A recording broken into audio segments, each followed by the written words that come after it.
अस्सलाम वालेकुम सर। वालेकुम सलाम। अच्छा, सबसे पहले मुझे ये बताएं कि मैंने आप लोगों को कहा था कि आप ये वाला पेपर जो है ये अटेम्प्ट कीजिएगा। कितने बच्चों ने अटेम्प्ट किया है इसको? सर मैंने किया है। ओके। और किसने किया है? मैंने किया सर, ओ, लेकिन सर मैंने मैंने भी किया है। इसको स्कूल में किया है। अच्छा, आप एपीएस में पढ़ते हो बकार? जी सर। ओके। इतने उदास क्यों हो? पेपर ठीक नहीं हुआ? हो गया सर, ठीक हो गया। अच्छा। मुझे कोई बच्चा बता रहा था कि रिपोर्ट तो वही आई हुई थी जो कल हमने डिस्कस की है। मैंने अभी पेपर वैसे देखा नहीं है, टाइम ही नहीं मिला मुझे। सर रिपोर्ट, हाँ जो आपने डिस्कस की है वो आई हुई थी, लेकिन आपने जो रिपोर्ट के लिए टॉपिक दिया था उसके बारे में, आर्टिफिशियल इंटेलिजेंस के बारे में, वो आया हुआ था ऐसे के अंदर। ओ, तो फिर मतलब मज़ा आ गया फिर तो आपको, हैं? जी कुछ ऐसा ही हुआ। आज मौजें हो गई होंगी आपकी तो। ऐसे क्या थे? Wonders of AI, wow, and save environment. तो फिर आपने ये वंडर्स ऑफ एआई वाला ही किया है? जी। सर हम मेरे और मेरा यानी नुसरत और सीरत का भी यही था टॉपिक। आप दोनों क्लास फेलोज हो? जी सर। आप दोनों एक ही स्कूल में पढ़ते हो? नहीं सर, मैं तो कतर में हूँ। अच्छा अच्छा, कतर में है। ओके जी। ओके।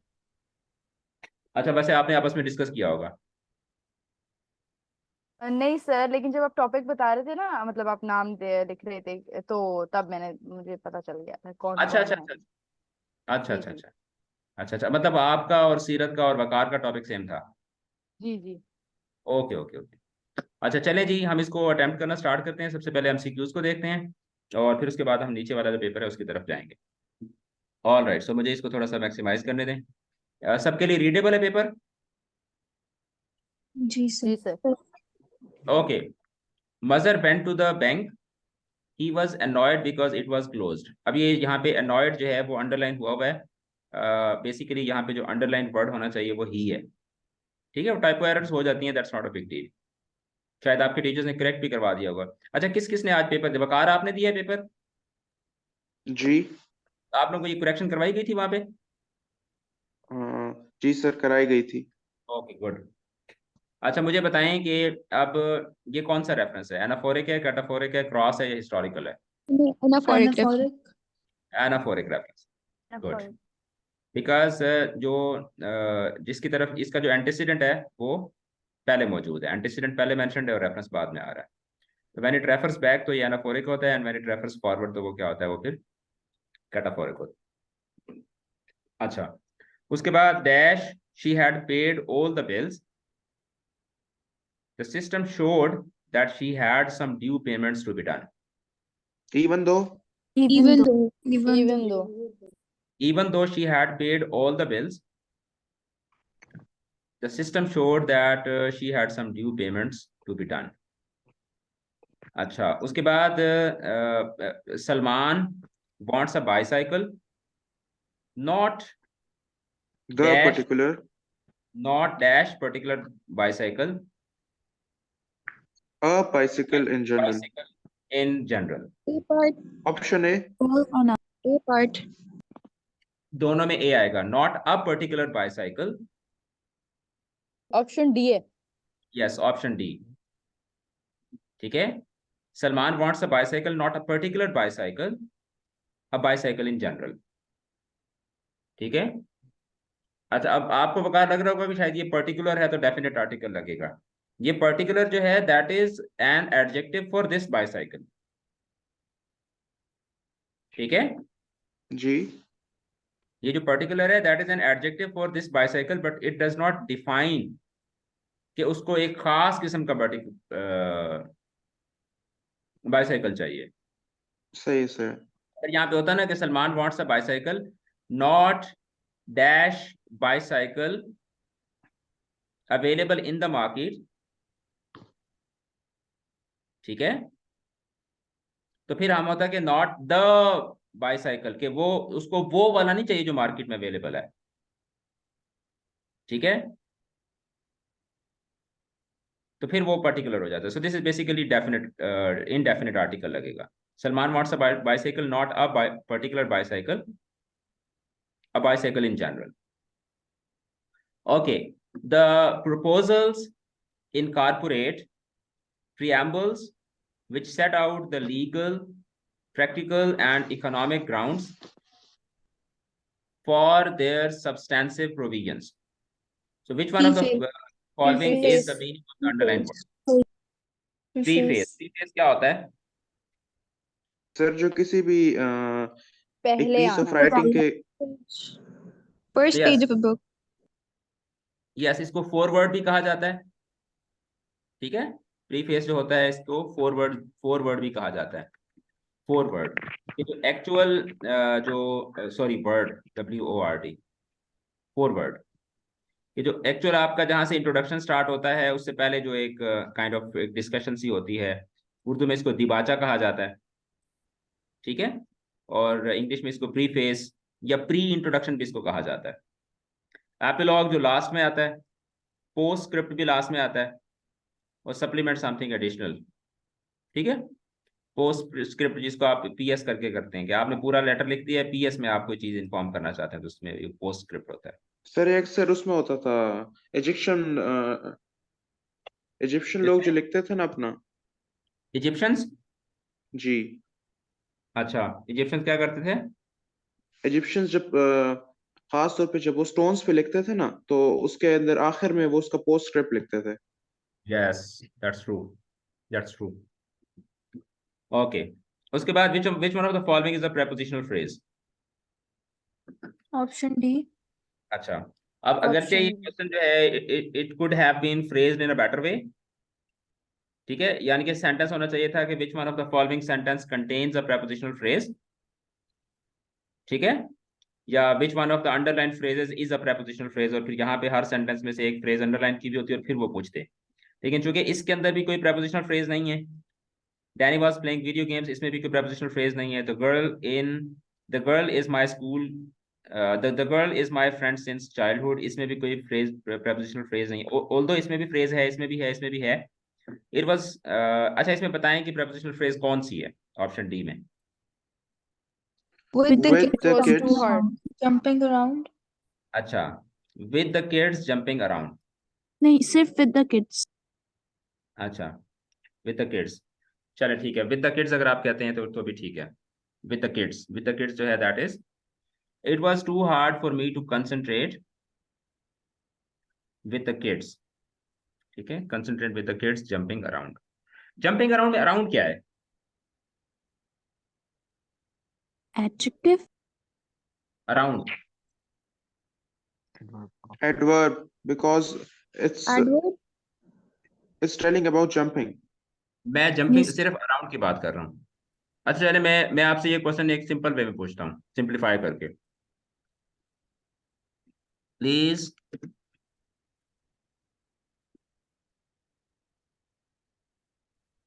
इसमें ऑफ क्या है, या मैं इसको और सिंपल करता हूं आपके लिए। Please turn on the lights. On इसमें क्या है? preposition जी, एनीवन हु थिंक्स अदरवाइज? कोई ऐसा बच्चा है जो कहता है कि सर ये प्रेपोजिशन नहीं है?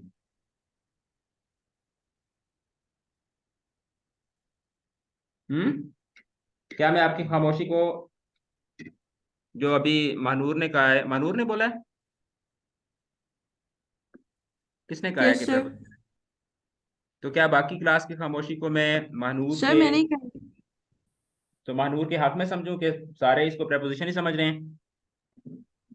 जी, yes sir it is not a Yes, preposition, it is not a preposition, so it is sense of verb भी तो आ रहा है it is called particle। when a preposition becomes part of a phrasal verb, that is called a particle।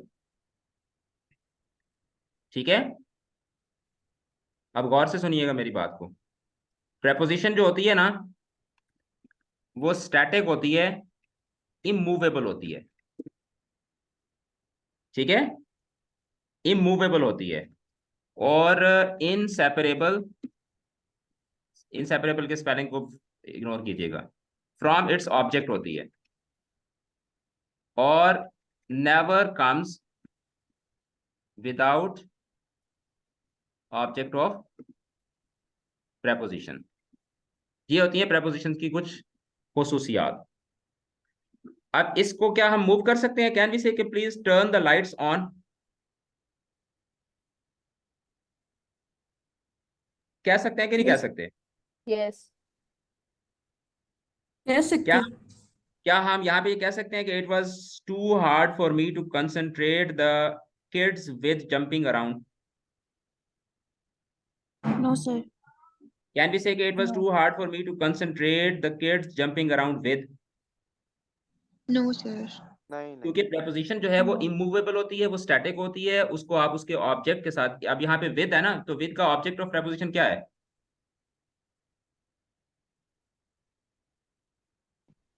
What is the object of preposition? Kids kids है ना भाई। Preposition हमेशा phrase की सूरत में आती है, और जो प्रेपोजिशन जिस तरह अभी आपने कहा कि विद द किड्स जो है वो प्रेपोजिशन फ्रेज है, इसमें विद जो है वो दैट इज प्रेपोजिशन, और जो द किड्स है that is the object of preposition. तो आपको पार्टिकल का भी पता होना चाहिए और आपको पार्टिकल की नेचर का भी पता होना चाहिए, ठीक है? जी सर। Yes, sir. जैसे फॉर एग्जाम्पल अगर मैं कहता हूं कि he looked after his mother, तो अब इसमें आफ्टर क्या है? Particle. पार्टिकल है। गुड, आगे चलें। किसी बच्चे को कंफ्यूजन है तो भाई पूछ सकते हैं अभी आप। सर चलें ये एक बार दोबारा बता दे। बच्चे, जो प्रेपोजिशन जब किसी फ्रेजल वर्ब के क्योंकि फ्रेजल वर्ब हम कैसे बनाते हैं? फ्रेजल वर्ब हम एक वर्ब के साथ एक प्रेपोजिशन मोस्टली मतलब हम ऐसे बनाते हैं कि प्रेपोजिशन के वर्ब के साथ प्रेपोजिशन लगा के हम एक फ्रेजल वर्ब बनाते हैं, ऐसा ही होता है ना? तो जो Yes, sir. Preposition phrasal verb का हिस्सा होती है ना, वो पार्टिकल बनती है, वो पार्टिकल होती है, वो प्रेपोजिशन नहीं रहती, वो पार्टिकल बन जाती है। जब पार्टिकल्स ही मूव करते रहते हैं, पार्टिकल्स फ्रीली मूव करते हैं। पार्टिकल जैसे फिजिक्स में या केमिस्ट्री में आप पार्टिकल पढ़ते हैं, तो पार्टिकल्स वही वो होते हैं ना जो फ्रीली मूविंग जो सब्सटेंसेस होते हैं, उनको आप पार्टिकल्स कहते हैं। If I am messing up with your chemistry, I'm sorry for that, but this is the lame understanding or the lame example I could give. जबकि जो प्रीपोजिशन होती है वो क्या होती है? उसका एक पर्पस होता है कि वो अब किसी एंटीसीडेंट में या किसी सेंटेंस यानी कि सेंटेंस के प्रीवियस स्ट्रक्चर में किसी चीज की पोजीशन को डिटरमिन के लिए हम यूज करते हैं। जैसे the cat sat on the mat, हम ये नहीं कह सकते कि the cat sat the mat on, कह सकते हैं? No, sir. Sir. नहीं कह सकते, ठीक है, क्योंकि ऑन जो है वो कैट की पोजीशन को डिटरमिन करने के लिए है। उर्दू के अंदर हम, इंग्लिश के अंदर हम प्रीपोजिशंस यूज करते हैं, और उर्दू में हम क्या यूज करते हैं? उर्दू में प्रीपोजिशंस होती हैं। Aru? क्यों भाई वकार, उर्दू में प्रीपोजिशंस होती हैं? सर कभी सोचा नहीं है। अच्छा, उर्दू में पोस्ट पोजिशंस होती हैं। उर्दू में क्या होती हैं? Post position. सर अच्छा उर्दू में भी पोस्ट पोजिशन से कहते हैं। जी, उर्दू में पोस्ट पोजिशंस कहते हैं। नहीं, उर्दू में इसको हरफ जर बोलते हैं, हरफ इजाफत। मैं भी वही सोच रही थी। पर वो तो पता है, हरफ जर का तो पता है। हरफ इजाफत इसको बोलते हैं। मेरी उर्दू भी फजूल किस्म की है राइटिंग, तो बस इग्नोर ही कीजिएगा। हरफ इजाफत। अच्छा, अब इंग्लिश में जब हम कहेंगे तो हम क्या कहेंगे? The cat sat on the mat. Urdu में हम क्या कहेंगे? बिल्ली कालीन मेज के ऊपर बैठी। बिल्ली कालीन पर बैठी। पर बैठी, ठीक है। अब क्या है कि यहाँ पे कालीन पहले है और पर बाद में है, यहाँ पे प्रेपोजिशन पहले है और कालीन बाद में है।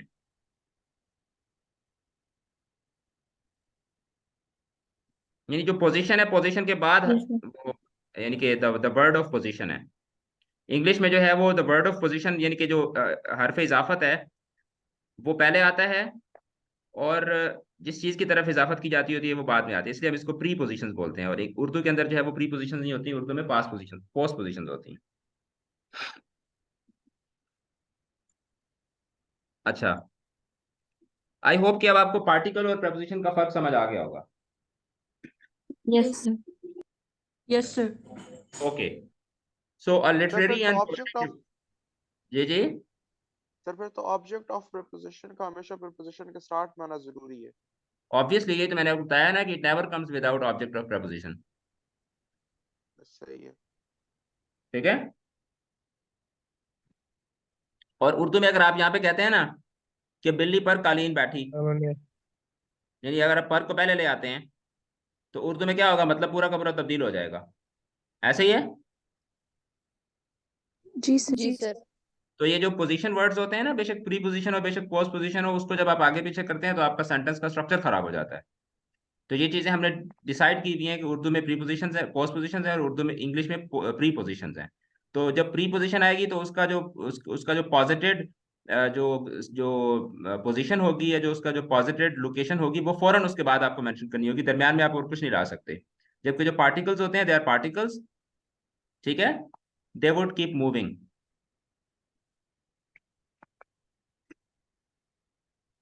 ठीक है, और एक और दूसरी चीज भी होती है कि प्रेपोजिशन के हवाले से कि ओहो we never end a sentence on preposition।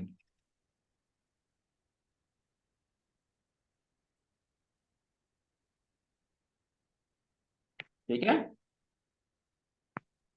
Ji sir. preposition पे सेंटेंस सर खत्म नहीं मुझे होता। पूछना था हाँ हाँ, सर मुझे पूछना था कि जो पार्टिकल और प्रपोजिशन है वो दोनों वर्ब के बाद आते हैं। यस, लेकिन preposition जो है वो पहले भी आ सकती है। ठीक है, ओके सर। जैसे for example, from all the people I no,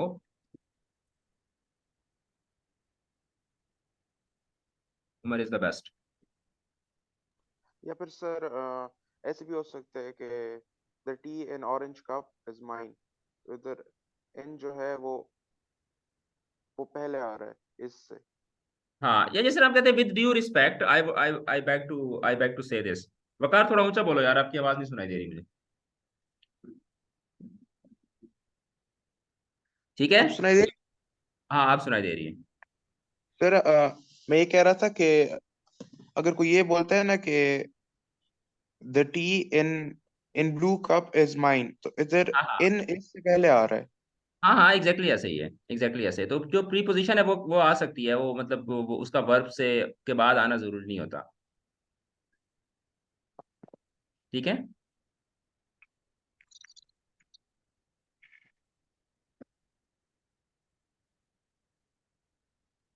okay, सो आगे चलें। A literary and poetic device wherein words are employed to imitate sounds associated with what they describe is known as onomatopoeia. Onomatopoeia. onomatopoeia। onomatopoeia तो चलो हो गया, बाकियों का भी जरा मुझे बताएं ना क्या होते हैं। allusion क्या होता है? It's a past reference. To something in past. It's a past reference. It's a past reference. No, it's not necessarily past reference. It is तलमीज। yes, तनत तलमीज को बोलते हैं उर्दू में। Referring to something without historical. explicitly mentioning it। और इशारों की referring to some kind of mythology. हाँ, किसी mythology की तरफ रेफर करना, या जिस तरह वकार आपने देखा होगा, मैंने उस पर एलुजन का वर्ड लिखा हुआ था आपकी। आपने रिपोर्ट अपनी चेक की है, असेसमेंट? जी सर। उसमें मैंने ऊपर क्या लिखा हुआ था जहाँ पे आपने डेट लिखी हुई थी? एल्यूजन। एलुजन। तो क्योंकि आपने वो जो डेट मेंशन की हुई थी, क्योंकि डेट आपने वो 1941 की कोई डेट मेंशन की हुई थी, तो that was basically N एलुजन। Ji.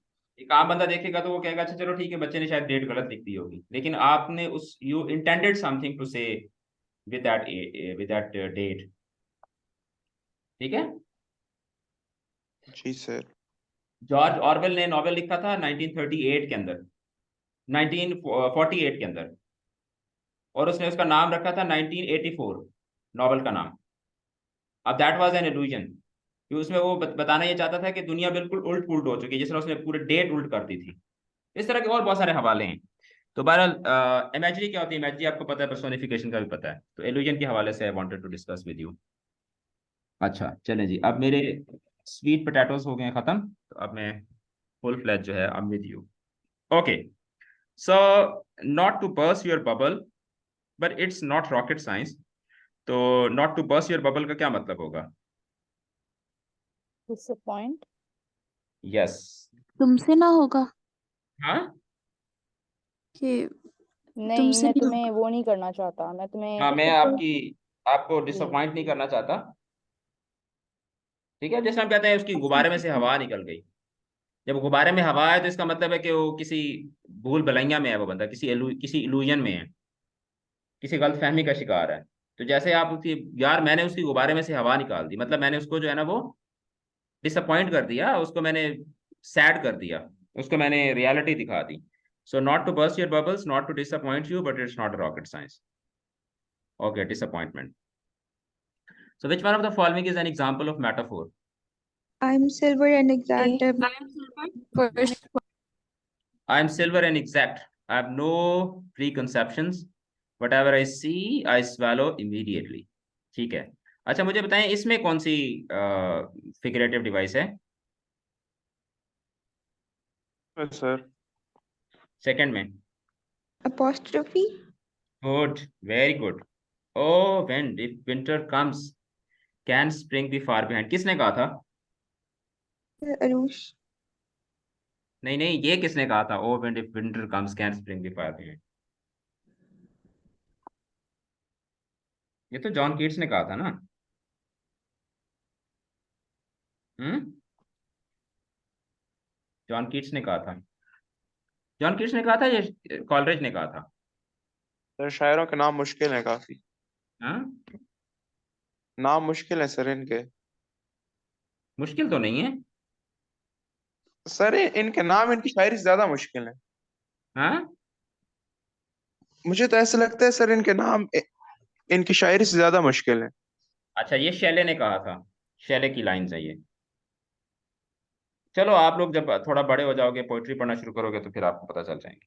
Shelley ने कहा था कि O wind if winter comes can spring be far behind. अच्छा, उसके बाद बताएं, once upon a midnight dreary while I pondered weak and weary. तो इसमें कौन सी फिगरेटिव डिवाइस है?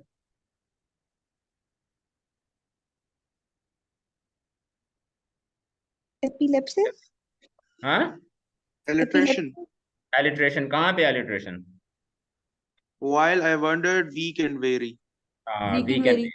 हाँ ठीक है, वीक एंड वेरी गुड। अच्छा उसके बाद नेक्स्ट में भी कुछ है?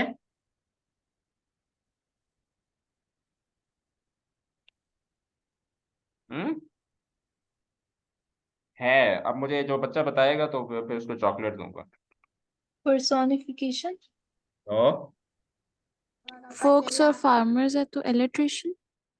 नो, चलो एलिट्रेशन भी हो गई, लेकिन the one which I actually want to know, tautology पढ़ाई थी मैंने आपको। Yes, sir. Yes, टोटोलॉजी क्या sir. होती है? Sir, Repetition of words for the sake of emphasis. No, not for the sake of emphasis. Yes, for the sake of emphasis भी हो सकता है, मतलब एक ही चीज के वो जो तजनीसे आदाद होती है, उर्दू में इसको बोलते हैं। ना मेरा शेर, ना किता, ना कसीदा, ना गजल। तो country folks and types. Farmers एक ही चीज है ना। हम्म, मरात नजीर भी कहते हैं इसे। अच्छा शायद मरात नजीर भी कहते हो। ओके, हाँ मरात नजीर ही है एग्जैक्टली, तजनीसे आदाद नहीं है, मरात नजीर है। गुड। अच्छा उर्दू पढ़ाए हुए मुझे काफी टाइम हो गया, तो अब मुझे उर्दू भूलने वो लग गई। क्या इसका होता है जो मतलब आपने पहले बोला है? सनत तजनीसुल आदाद, अब भूल गई है यार मुझे बकार।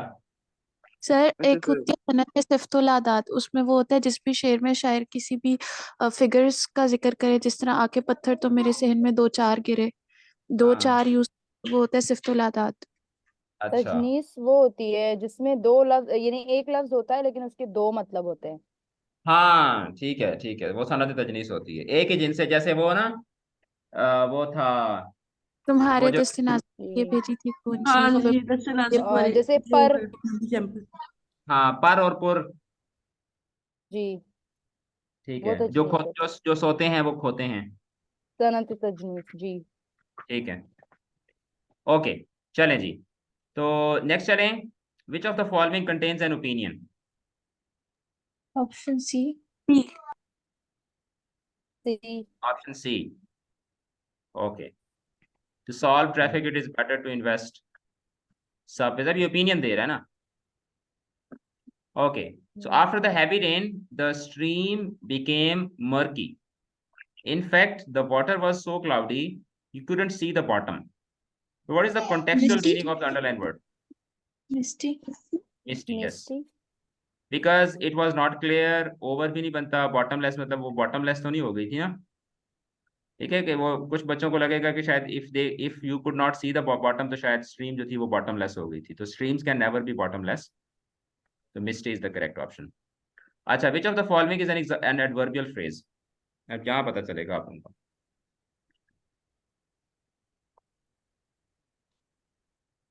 Slowly and gradually. Slowly and gradually. Okay. Why? Sir क्योंकि अगर इसको हम लोग एक सेंटेंस के अंदर लगाए ना कि ही वॉक्स, अब इधर वॉक्स चूंकि एक वर्ब है, तो हम लोग अगर इसके आगे ये लगा दें स्लोली एंड ग्रेजुअली, तो ये ऑटोमेटिकली एक एडवर्बियल फ्रेज बन जाता है। चलें, मैं आपकी बात मान लेता हूँ, मुझे बताएं द बिग ब्राउन डॉग क्या है? Adjective. Adjective. The adjective big brown phrase. Dog,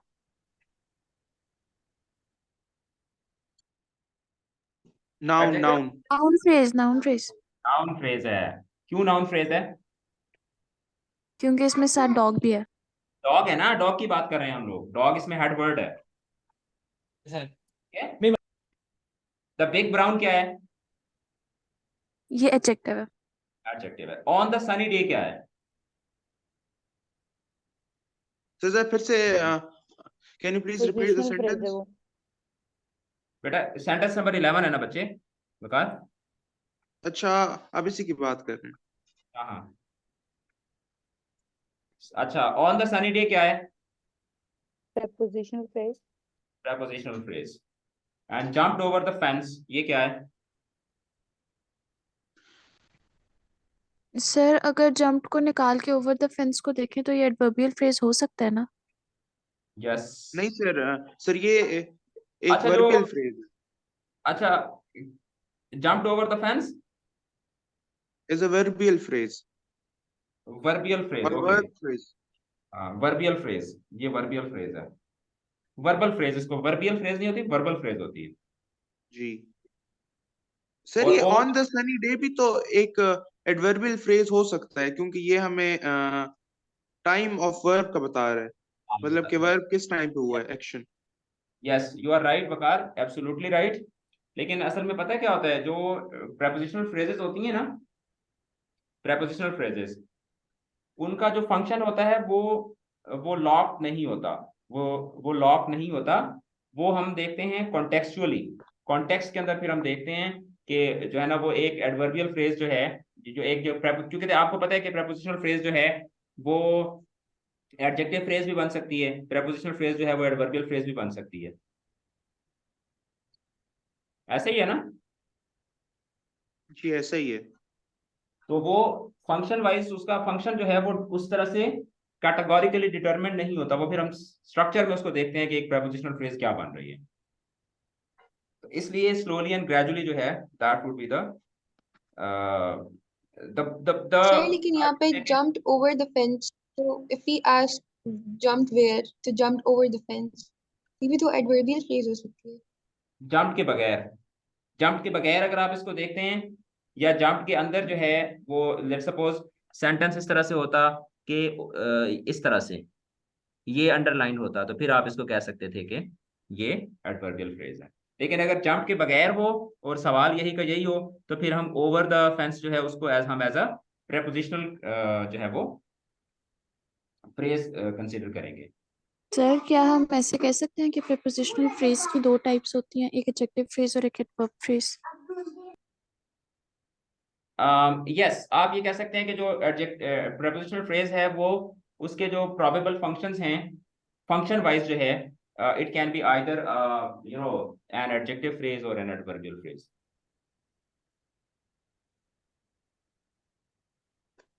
ठीक है सर। चलें, which of the following sentence contains the best kind of narrative writing? Question number 12. Option D. Option D. D. B भी option होता C. है। अच्छा, narrative होता क्या है? नैरेटिव वो होता है कि you have to establish a point or an or a thought of your own, अच्छा, जिस that is तरह called कि narrative. किसी का नैरेटिव राइटिंग स्टोरी राइटिंग नहीं होती? थर्ड पर्सन जो बता रहा होता है। First person point of view होता है। First person point of view होता है narrative. No, a third person. हाँ, सर ये तो कोई मुझे तो ऐसा लगता है कि ये बाउंडलेस है with regards to the narration aspect. Narrative writing जो होती है ना, वो narrative writing, when we say narrative, so it is basically telling a story. ठीक है, नैरेटिव राइटिंग जो होती है उसमें हम क्या बताते हैं? स्टोरी बताते हैं, and it is mostly narratives are written in past. अब इसमें जब हम देखते हैं कि लेकिन अब वहां पे आपको ये नहीं कह रहा कि विच of the following sentences represent the kind of narrative writing, वो आपको कह रहे हैं the best kind of narrative writing. यानी जब आपको बेस्ट नैरेटिव कहा, को उर्दू में बयानिया नहीं कहते? यस, बयानिया सर बोलते तो हैं उसे। बयानिया का स्टोरी होना जरूरी है? तो बयानिया, आप बयान क्या करेंगे? कोई कुछ हुआ है फिलॉसफी भी जब? तो हो सकती है सर। हम्म, सर कोई फिलॉसफी भी तो हो सकती है। जब आप फिलोसफी बयान करेंगे तो वो फिर नुक्ता नुक्ता नजर हो जाएगा, वो बयानिया नहीं होगा। अच्छा इस तरह होता है, सही सही। ठीक है, वो आपका नुक्ता नजर हो जाएगा, वो आपका ख्याल हो जाएगा। ठीक है, वो आपकी ओपिनियन बन जाएगी। बयान जब हम कहते हैं ना बयान, तो बयान का मतलब होता है कि बयान का लफ्ज निकला है बयन। बयन से मतलब होता है, बयन का मतलब होता है बिल्कुल खुला एंड वाजे वाजे। तो आप वाजे वाजे बात सिर्फ वही बता सकते हैं जो आपने देखी है, जो आपने as a third person point, आपने एज अ थर्ड पर्सन किसी चीज को ऑब्जर्व किया है। ठीक है, तो नैरेटिव राइटिंग जो है that is mostly in the third person point of view. First person जो है, फर्स्ट पर्सन नैरेटिव्स भी होते हैं, क्योंकि देखें ना, हमने जब नरेशन की जब हम टाइप्स पढ़ते हैं तो first person narrative, second person narrative, third person narrative, तो वो सारी चीजें भी हम लोग डिस्कस तो करते हैं ना। जैसे आई remember the time I lost my sister in the circus, तो ये भी एक नैरेटिव है कि आप एक कहानी बता रहे हैं। लेकिन इसमें जो बेस्ट एग्जांपल है that is option A, the boy looked into the telescope. ये अब एक ये बेस्ट एग्जांपल है नैरेटिव राइटिंग की, कि आप एक प्रॉपर तरीके से आप एक third person point of view से कहानी बता रहे हैं। ठीक है, कि इसमें एक इवेंट है जिसको आप नरेट कर रहे हैं। जब आप कहते हैं कि I remember the time I lost my sister in the circus, तो अब ये इसका this is not a narrative, you can say this is from where you are actually establishing a narrative.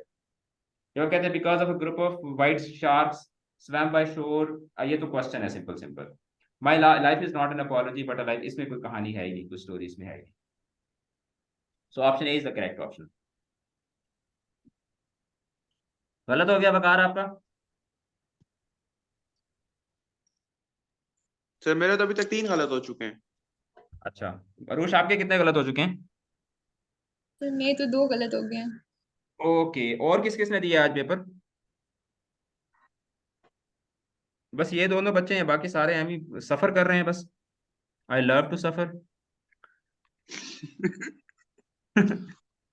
I love to suffer. Okay, Bakar आपने इसका मतलब meme देखी भी है, और किस किसने देखी भी है मीम ये वाली? किसी ने भी नहीं देखी हुई? अरे यार, सर आप ग्रुप में भेज देना, हम देख लेंगे। ओके, मैं एक ग्रुप में सेंड करता हूँ।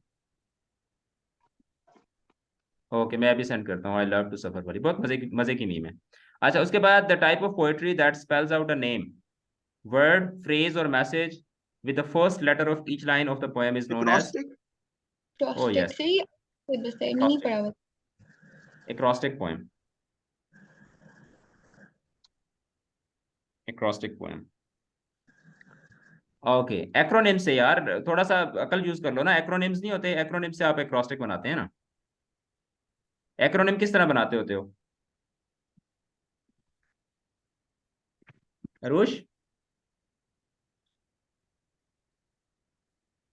अरुष, रुषे, यस सर। एक्रोनिम किस तरह बनाते हैं बच्चे? अब इसको पता ही नहीं होगा एक्रोनिम क्या होता है। एक्रोनिम का नहीं पता?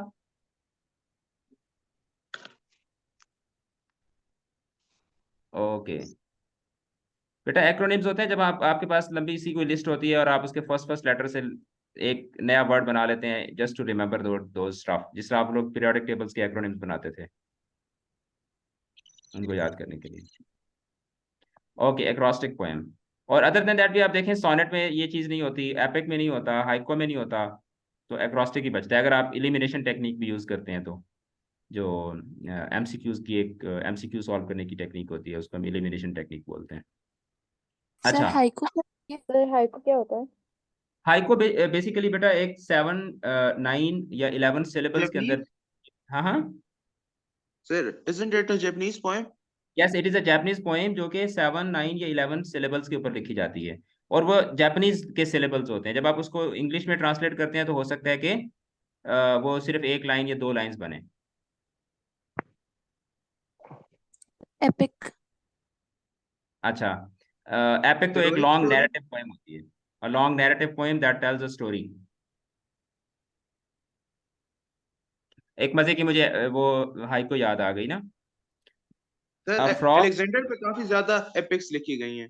हाँ, a frog leaped into the pond, the nature laughed.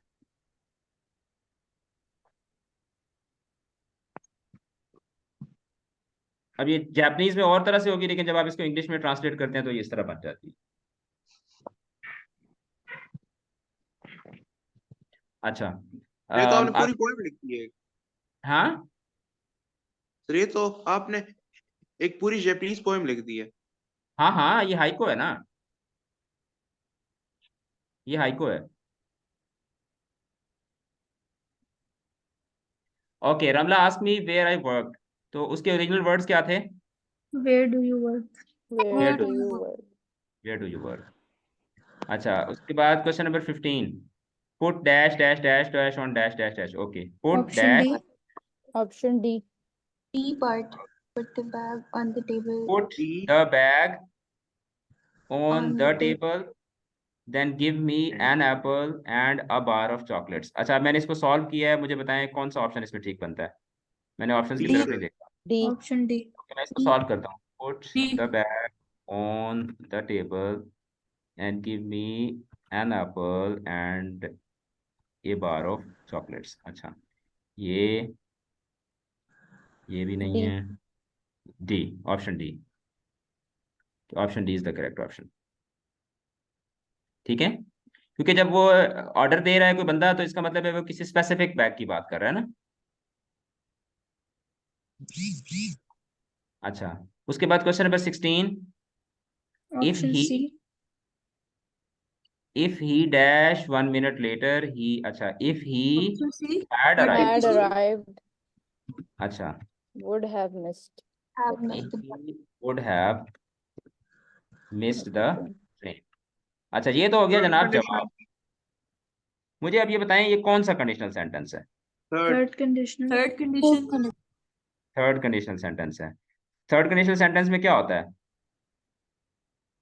तो थर्ड कंडीशन में उस चीज की प्रोबेबिलिटी 0 होती है और आप एक पास सिनेरियो को विश करते हो कि काश अगर वो अगर पास सिनेरियो अगर फार पास डिफरेंट होता तो नियर पास्ट उसी के कॉन्सिक्वेंटली डिफरेंट होता। हम्म, ठीक है। To regret about the things, it is used for regrets in past। ठीक है, पास्ट रिग्रेट्स के लिए यूज होता है ना। to talk about the things that could not happen because a condition was not fulfilled in the past. ठीक है? अच्छा, उसके बाद which of the following sentence reflects past continuous tense? Option A. Yes, option A. Option A. Okay. Second में कौन सा sir tense है? सी भी हो सकता है, हाँ ऑप्शन सी भी हो सकती है क्या? बेटा, सबको देखेंगे, सबको देखेंगे, सबको देखेंगे. We had visited the museum last. Past perfect. Perfect. Past perfect. Past perfect. अब जो बच्चा कह रहा है ना कि सी नहीं हो सकता, वो जरा सामने आए, कौन है?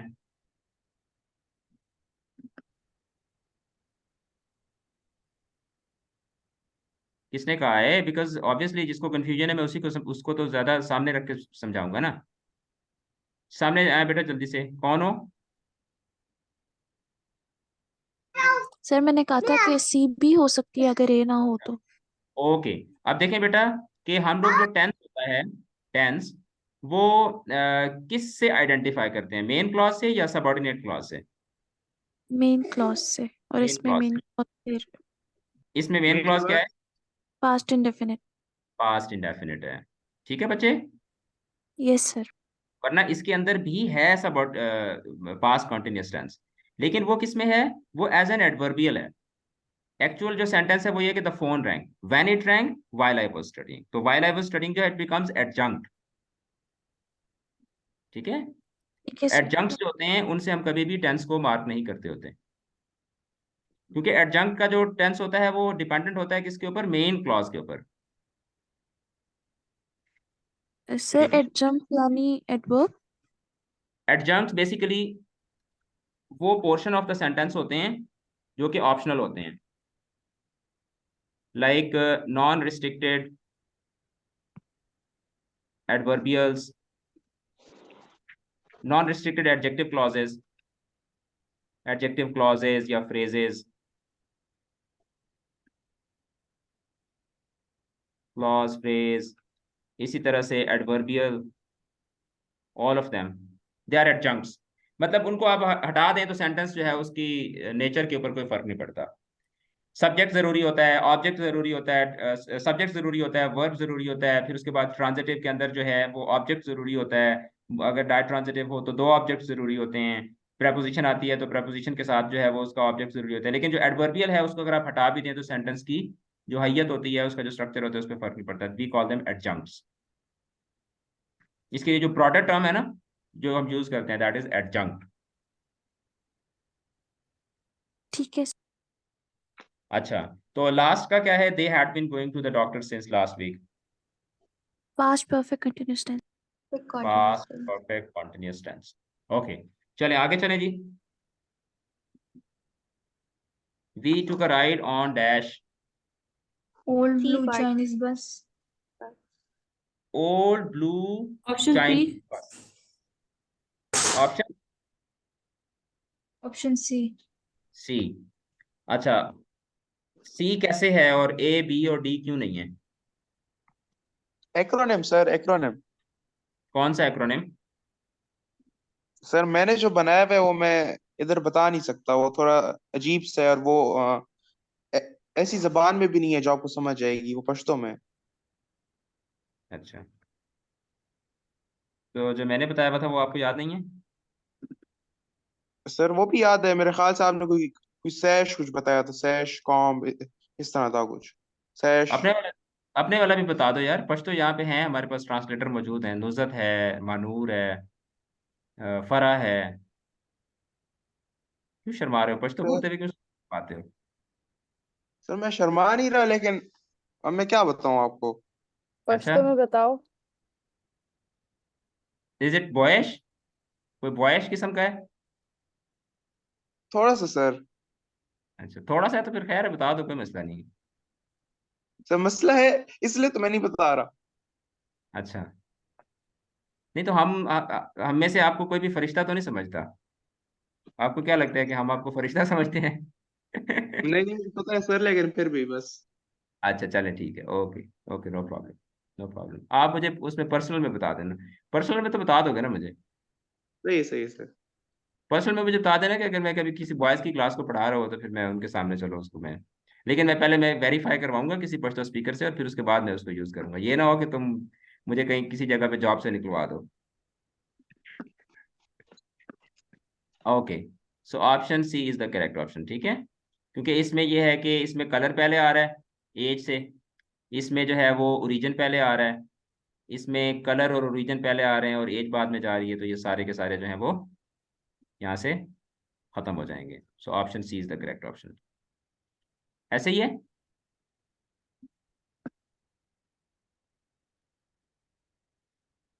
या नहीं, एज पहले है ना। हाँ ठीक है, एज ठीक है, एज फिर कलर है, ठीक है। एज ये आ गई ना और ये कलर है, ठीक है। So option C is the correct option. चलें आगे चले बच्चों, शाबाश। What is the adjective phrase in the given sentences? few sunny days, okay, few sunny days. very few sunny days. Very few sunny days कौन सी phrase है? very few sunny days अगर ये पूरा ना भी हो एडजेक्टिव फ्रेज तो इसमें very few एक एडजेक्टिव फ्रेज है। ओके, एडजेक्टिव ऑफ क्वांटिटी जिसे कहते हैं। Okay, and what is very here? Sir very तो एडवर्ब है। यस, वकार। जी है ना, वेरी फ्यू सनी डेज के अंदर तो वेरी एडवर्ब आ गया, एडजेक्टिव आ गया ना, एडवर्ब आ गया ना।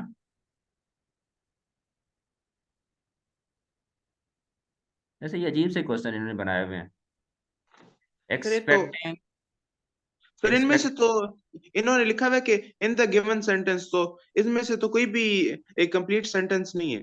हाँ सेंटेंसेस नहीं है ना ये, सेंटेंसेस ये नहीं तो है, बट सेंटेंसेस नहीं है, you are right, but even then let's explore this.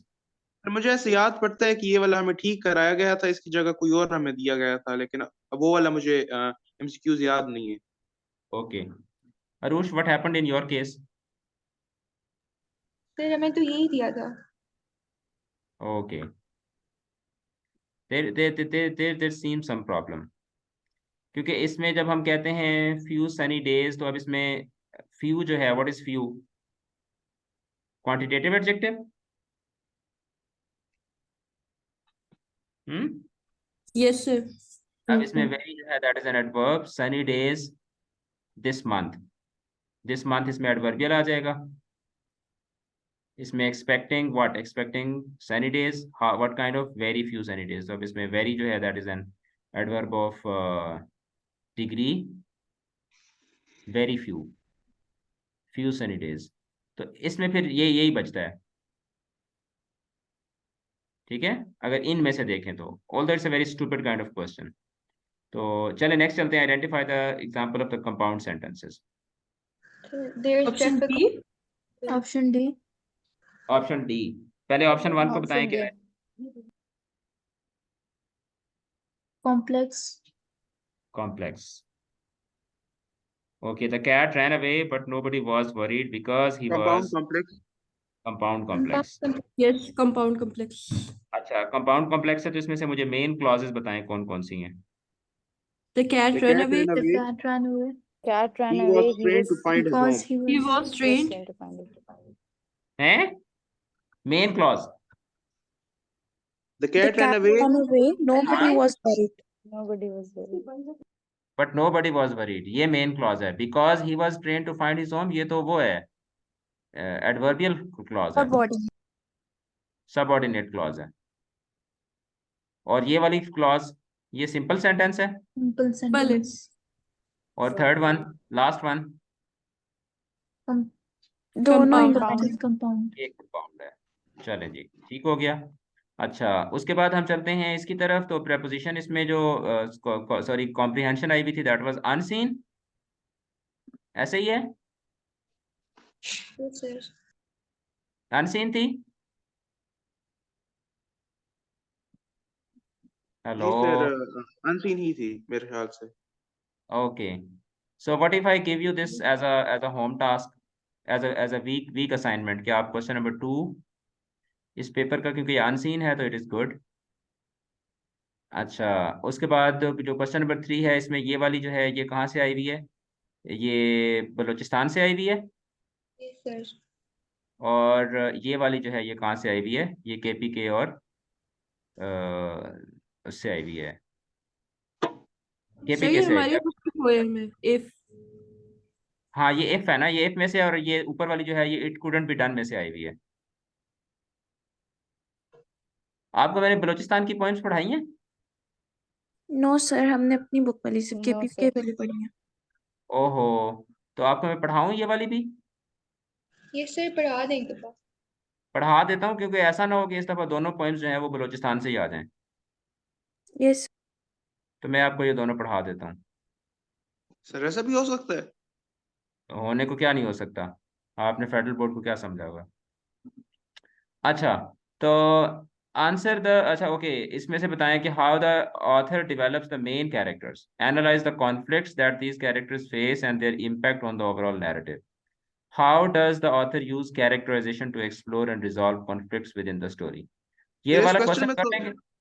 हाँ सर इस क्वेश्चन में तो एक सवाल 2 दफा किया गया है। हाँ, इसको इसको हम बोलते हैं, these kind of questions are called the double barrel questions. एक सवाल के अंदर दो सवाल पूछे जाते हैं, डबल बैरल सर क्वेश्चंस। लेकिन 2 सवाल का कोई अलग अलग जवाब नहीं है, दोनों का सेम जवाब है। उसी ने देखे ना, उसने पूछा है कि how author develops the main characters, ठीक है। सर किसी उसने चीज यहाँ को तो पे हम लोग आपसे, कैरेक्टराइजेशन कहते हैं। यहाँ पे उसने पूछा है मेन कैरेक्टर्स के हवाले से। फिर उसके बाद वो कह रहे हैं कि analyse the conflicts that these characters face and their impact on the overall narrative. ये सेकंड क्वेश्चन है कि कॉन्फ्लिक्ट जो है वो किस तरह से, कैरेक्टर्स का जो कॉन्फ्लिक्ट होता है वो किस तरह नैरेटिव की डेवलपमेंट में हेल्पफुल साबित होता है। फिर उसके बाद वो कह रहे हैं कि how does the author use characterisation to explore and resolve conflicts within the story. अब यहाँ पे वो पूछ रहा है कि, यानी कि अगर मैं इस सवाल को सिंप्लीफाई करूं तो वो आपसे पूछता है कि डेवलपमेंट ऑफ, एक minute, development of main characters, impact of conflict on the overall narrative, ठीक है, और रोल ऑफ कैरेक्टराइजेशन इन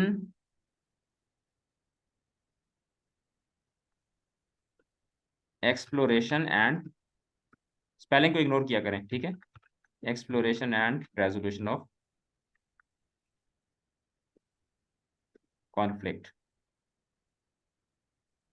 इतना हैवी क्वेश्चन देना नहीं चाहिए वैसे, लेकिन यह है कि इस क्वेश्चन के अपने अपने पार्ट्स हैं और उसका अपना अपना एक आंसर बनता है। तो अब सबसे पहले आप क्या बताएंगे? सबसे पहले आप ये बताएंगे कि ऑथर जो है वो मेन कैरेक्टर्स को डेवलप करता है through different rising actions and different story lines और डिफरेंट इवेंट्स के थ्रू जो है वो अपने कैरेक्टर्स को क्या करता होता है, ऑथर जो है वो डिवेलप करता है। ऑथर जो है वो कैरेक्टर्स को आपस में इंगेज करता है, और इंगेजमेंट के थ्रू जो है वो इंगेज करता है, और इंगेजमेंट के थ्रू जो है वो उनके दरमियान कोई कॉन्फ्लिक्ट या कोई स्टोरी लाइन जो है वो डेवलप करता है, और उस स्टोरी लाइन के ताक़ुब में, उस स्टोरी लाइन को फॉलो करते हुए या अपने उन गोल्स को परसू करते हुए कैरेक्टर्स को दिखाता है, and this is how the characters they are developed. अच्छा, फिर उसके बाद जो जो कॉन्फ्लिक्ट होता है, जो कैरेक्टर्स का कॉन्फ्लिक्ट होता है, वो किस तरह से ओवरऑल नैरेटिव पे इम्पैक्ट डालता है। वो जो जितना ज्यादा कॉन्फ्लिक्ट ग्रिपिंग होता है उतना ज्यादा नैरेटिव स्ट्रांग होता है, और उस नैरेटिव की जो अपील है या उस नैरेटिव की जो थीम है, उसका जो उस थीम का जो कैनवस है वो क्या होता है, वो डिटरमिन होता है कॉन्फ्लिक्ट से। अगर तो कॉन्फ्लिक्ट जो है वो एक लेम किस्म का कॉन्फ्लिक्ट है कि दो औरतें हैं वो मेकअप के लिए लड़ रही हैं, तो अब इसमें, अब in this is not a conflict के जो नैरेटिव को कोई ग्रिप प्रोवाइड करेगा।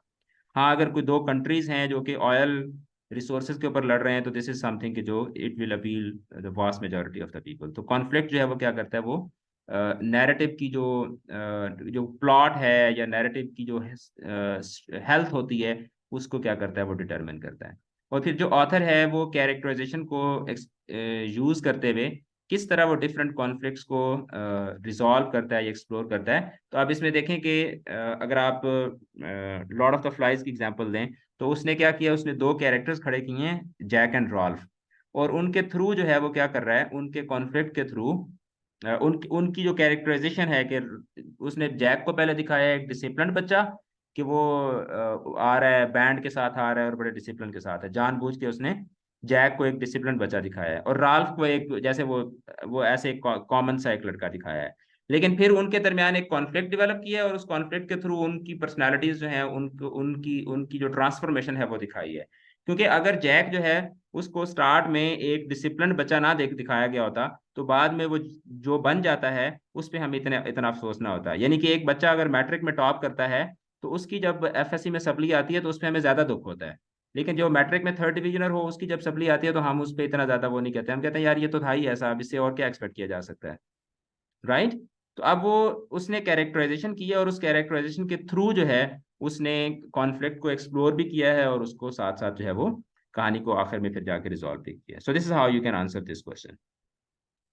जो सेकंड क्वेश्चन है that is very simple, discuss the exposition, rising action, climax, falling action and resolution of a narrative you have read, and how does the author use the structure to engage the reader and convey a deeper meaning. So this is a simple question, इसमें कुछ ऐसा नहीं है कि जो समझाने वाला हो। ओके, सो आगे चलते हैं। तो हमारे पास एसेज आ जाते हैं, वंडर्स ऑफ एआई है, सेव इन्वायरमेंट है। तो कैन आई डू दिस कि मैं आपको लेट सपोज इसमें से मैं आपको ऐसे, चलो अभी नहीं देता, अगर मैं आपको सेक्शन बी दूं और उसके साथ मैं आपको रिपोर्ट वाला क्वेश्चन दूं। सर ये जो एरर्स वाला क्वेश्चन है, हाँ, इसके अंदर अगर कैट एक पेट है तो हमें फिर उसको प्रोनाउन इट को ही में कन्वर्ट करना है ना? कहाँ पे मुझे देखने तो, the cat was lying on its bed quietly during a sudden noise startled it and it quickly ran away. I and my sister searched everywhere. एक तो ये हो जाएगा। But we couldn't find. अच्छा, everywhere, अच्छा, बट एक minute दो, बस ये यही तक ही है। सर इसके अंदर और भी तो गलतियां हैं ना, रन अवे, क्योंकि रन अवे लिखा हुआ है। एक मिनट मुझे देखने दें। अच्छा हाँ, ran away, ठीक है। The cat was lying, laying है या lying होगा? Lying.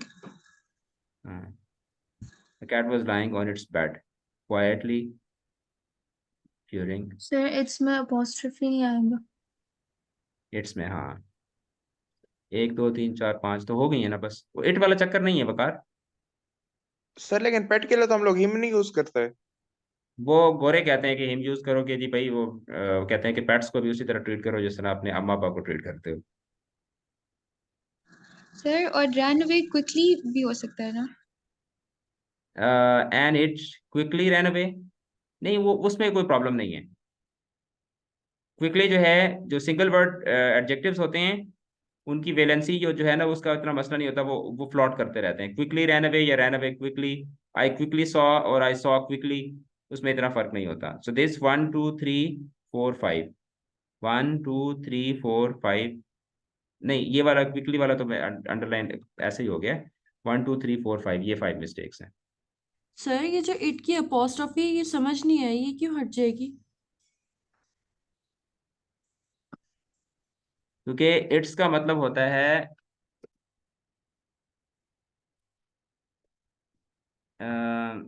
The cat broke its leg. Its, ये जो इट्स है ना, इट्स, ठीक है, इट्स, ये वाला जो इट्स है, इसको अगर हम इसको डिकोड करें या इसको एक्सप्लेन करें, तो या तो ये इट इज बनता है, ठीक है, और या फिर ये बनता है जैसे for example Ahmad,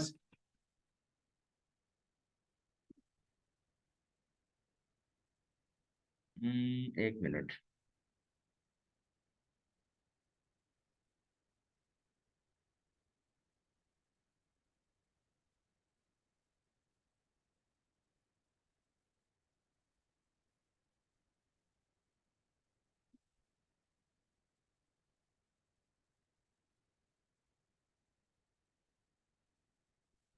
I lost it.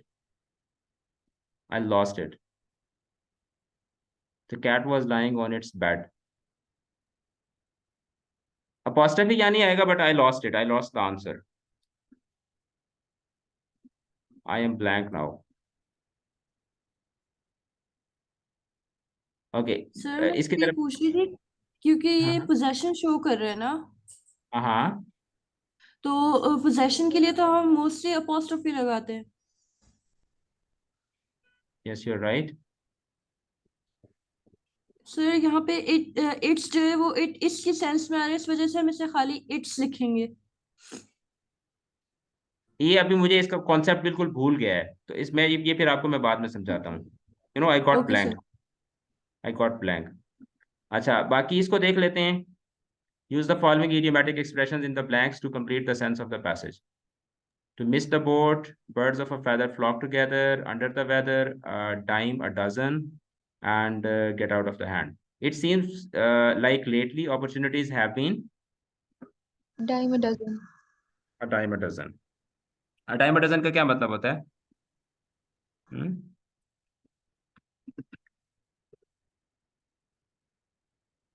Hmm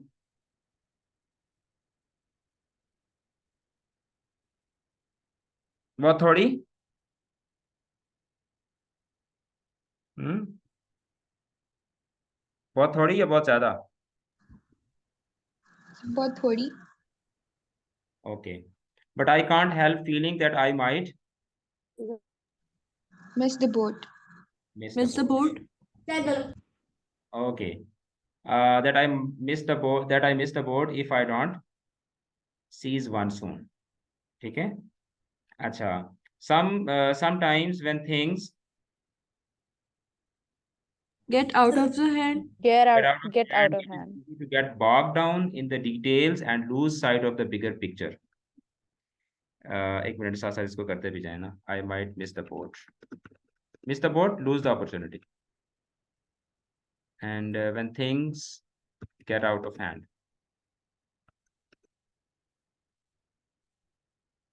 It is easy to get bogged down in the details and lose sight of the bigger picture. However, I've come to realize that it is crucial not to let temporary setbacks get me Under Under the the weather. Under the weather.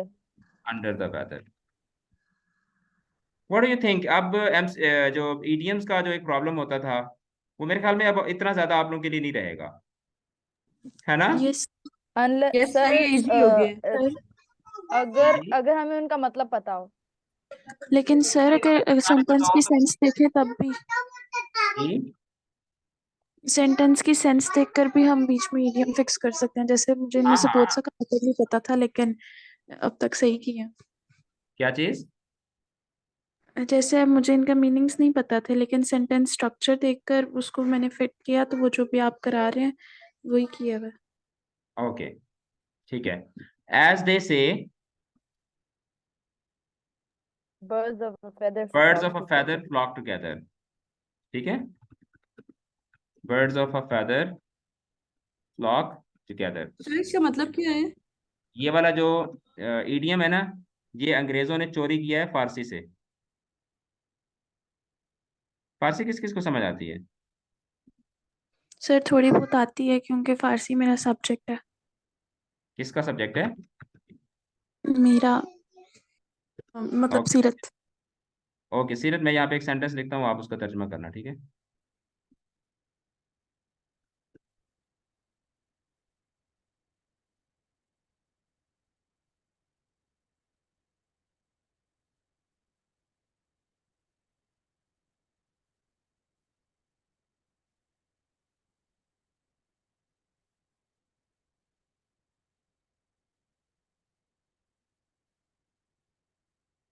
जी हर बंदा अपने जैसे के साथ उड़ता है, जैसे कबूतर कबूतर के साथ और शाहीन शाहीन के साथ।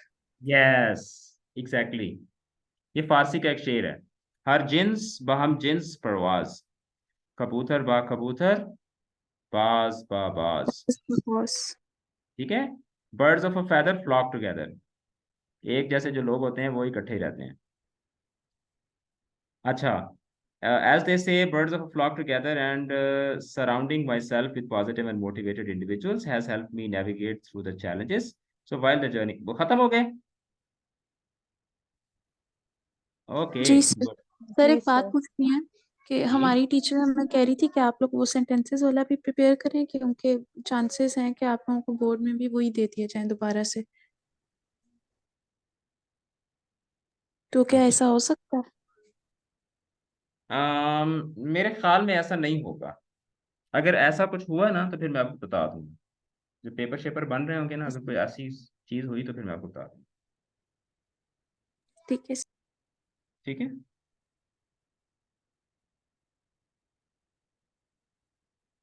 ओके, उसके बाद नेक्स्ट चलते हैं narration. Can we do this? Yes. Okay. Sheela asked me if I could help her with the presentation for tomorrow. तो इसका क्या बनेगा? Shraddha interrogative asked, can. अब शीला ने पूछा है ना, तो शीला आस्क मी, तो क्या हो जाएगा? Can I ask, can I help, can you, if I could. अच्छा, तो क्या हो जाएगा? Can you help me with the presentation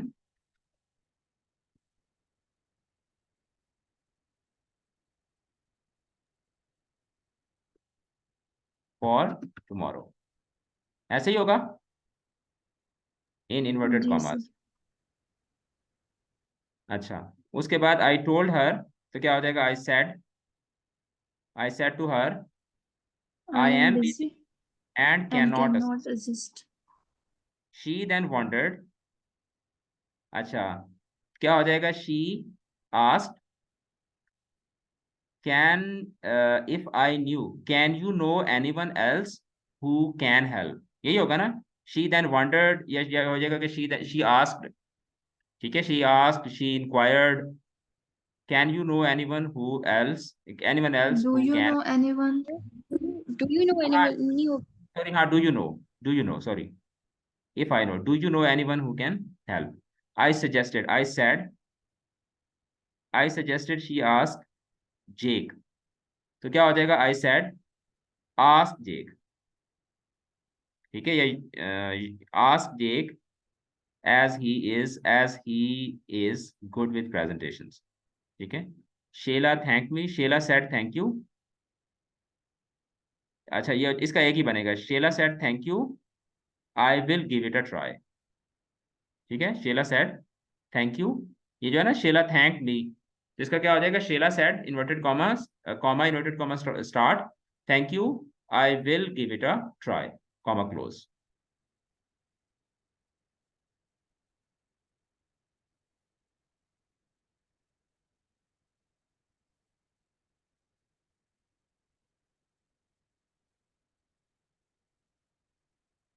अच्छा, ऊपर वाला जो था ना, ये वाला, बच्चों, ये नरेशन समझ आ गई है? जी hello? Sir. Yes okay. Sir. थोड़ी थोड़ी। अच्छा, ठीक है, ये वाला जो है ना, इसमें ये है कि जो इट्स है ना, it's that is a possessive pronoun. ठीक है, अभी मैंने इसको गूगल किया है, तो कह रहे हैं कि जो without an apostrophe is a possessive pronoun like his और her for nouns that don't have a defined gender. Should I send the screenshot in the group? Sure yes sir. Sir. Okay, I googled it. तो इसका मतलब है कि यहाँ पे वही apostrophe वाली मिस्टेक ही होगी। एक्चुअली वो उस टाइम पे ना, मुझे ये तो पता चल रहा था कि ये गलत है, लेकिन मुझे उसकी वो, समटाइम्स यू लूज इट। ठीक है, तो मैं ग्रुप में मैंने शेयर कर दिया है। आप लोगों को लेट तो नहीं हो रही?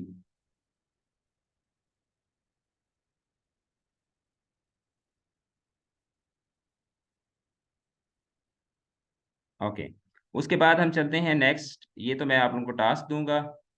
Or this is something easy. Change the following passage into future continuous tense.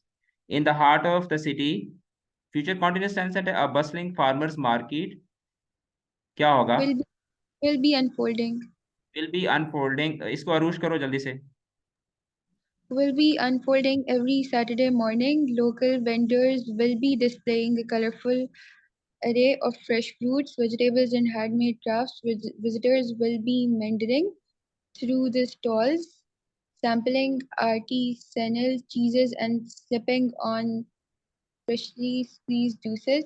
The aroma of freshly baked bread will be wafting through the air, enticing passers-by. Musicians will be setting up impromptu performances, adding a lively soundtrack to the vibrant atmosphere.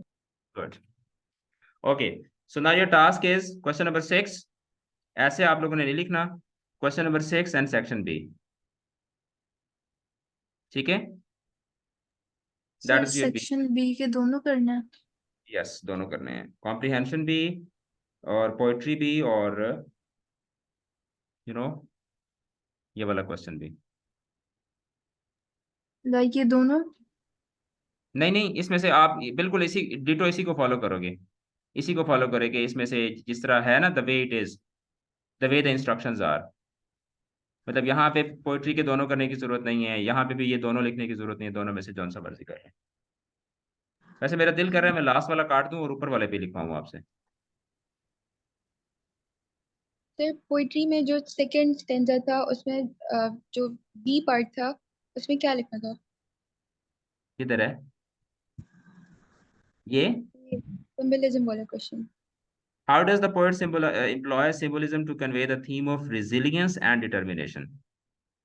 अच्छा, if you can one heap of your winnings and risk it on turn of pitchen. अब देखें heap जो है, heap strength को वो करता है ना, स्ट्रेंथ को सिंबलाइज करता है.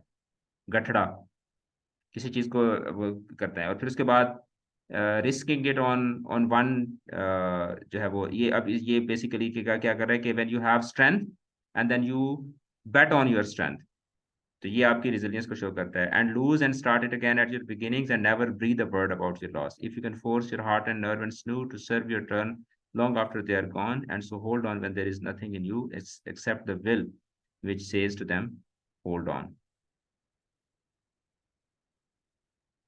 तब इसमें देखिए ना, हीप के थ्रू उसने किया है. फिर उसके बाद if you can force your heart and nerve and sinew, क्योंकि heart, nerve and sinew, these are the vital organs and these are जो आपका जो हार्ट है, heart is considered the seat of emotions. Heart जो है ये आपका seat of emotions होता है, और नर्व जो है that is the seat of reason.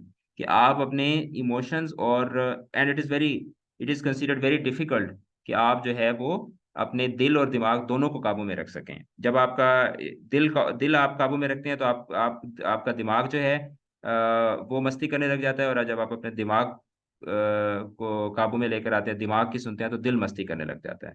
तो दिल और दिमाग दोनों को काबू में रखना, this is something very difficult. और ये जैसे पैगंबरों के बारे में ये कहा जाता है कि जो अंबिया होते हैं उनके अंदर ये खुसूसियत होती है कि उनका दिल और दिमाग दोनों उनके काबू में होते हैं. एक आम इंसान जो है वो या तो दिल को काबू में रख सकता है या दिमाग को, दोनों को एट अ टाइम आप काबू में रख सकते हैं. आप कभी ट्राई करके दीजिएगा. आप जब दिल की सुनेंगे तो दिमाग जो है वो चाँव चाँव करना शुरू कर देगा. दिमाग की सुनेंगे तो दिल आपका चाँव चाँव करना शुरू कर देगा. राइट. सो ये एक बड़ी सिंबॉलिक जो है वो स्ट्रॉन्ग वो है. और फिर उसके बाद making one heap and then risking it on one turn of pitch and toss. तो ये भी जो है दैट आल्सो शोज जो है ना वो रिजिलियंस को शो करता है. और ये जो लास्ट है ये डिटर्मिनेशन को शो करता है. वैसे ये आपने खुद करना था, लेकिन चलें. So I am leaving these questions with you. ठीक है, I am leaving these questions with you. आप इसको करेंगे और then you will send it to me. Sir कौन से? सॉरी, कौन से क्वेश्चंस? सेक्शन बी पूरा और सेक्शन सी में से सिर्फ रिपोर्ट. सर रिपोर्ट ऑलरेडी की नहीं थी, इससे रिलेटेड टॉपिक था. Yes sir, Exactly. लाइब्रेरी की कर ली थी. एग्जैक्टली यही रिपोर्ट हमने पहले की थी. ओके, स्किप इट, इसको छोड़ दें. फिर सिर्फ सेक्शन बी करना है बस आपने। सेक्शन बी करें and then next we will talk sir about ये जो रिपोर्ट। पहला क्वेश्चन है सेक्शन बी में, हाँ पार्ट बी जो है उसका कैरेक्टराइजेशन वगैरह का, हाँ तो उसको हम प्ले से मतलब प्ले के बारे में हम लिख सकते हैं जो हमने रीड किया था। यस, हमने प्ले तो नहीं पढ़ा, हमने नॉवेल पढ़ा है, नॉवेल के साथ आप इसको रिलेट कर सकते हैं। ठीक है। और सर जो आपने वो ग्रुप में भेजे थे क्वेश्चंस, मैं उनको लाइक दोबारा से रीड कर सकती हूँ? Yes, why not. Okay sir. तो बस सेक्शन बी करना है पूरा। यस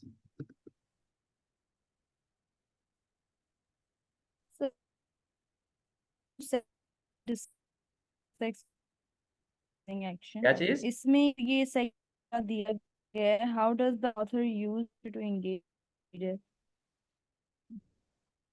क्या चीज? इसे हमने लिंक करना है इसके साथ, to how does the, engage the read convey deeper. इसको आप करें ना, इसको आप ये तो चीजें आपने, आपको मैंने पढ़ाई भी है, ये आप लोग करके आए, फिर उसका हम एनालिसिस करेंगे ना, फिर हम इस पे डिस्कशन करेंगे।